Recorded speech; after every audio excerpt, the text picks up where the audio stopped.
Of all the keywords and terminology in the Java language, import is probably the worst. That's because it doesn't import anything.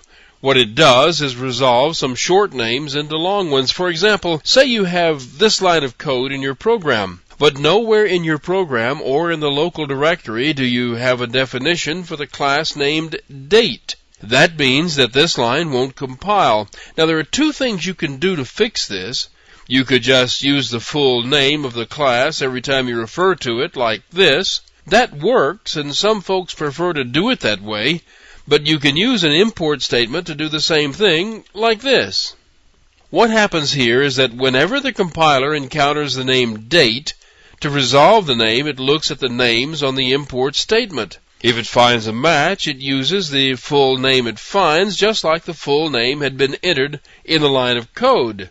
And that's all an import statement does. It has some other nuances, but they all basically do the same thing. You put the import statements at the top of the source file, so the compiler will read the file and start off by building an import table of names for lookup.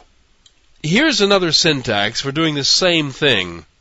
This form uses an asterisk instead of a specific class name. It takes a bit more work on the part of the compiler, but the result is the same. Say the compiler wants to find a resolution for the name date. It first looks in the package java.awt for the name date, and if that fails, it looks in java.util for the name date. It will find it that time, so now it knows the full class name to use. This asterisk form of the import statement is common, but some people consider it not to be such good programming practice. That's up to you. Personally, I don't use it as much as I used to. You may have noticed that I haven't used it anywhere in the examples for this course because I want them to be as easy to read as possible.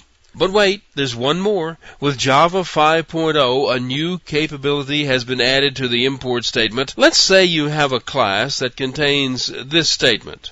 There's a getInstance method that's being called to return an object. To find it, you first check all the methods in this class, and if it isn't there, you check all the methods of all the superclasses. If it isn't there, you look at the import statements.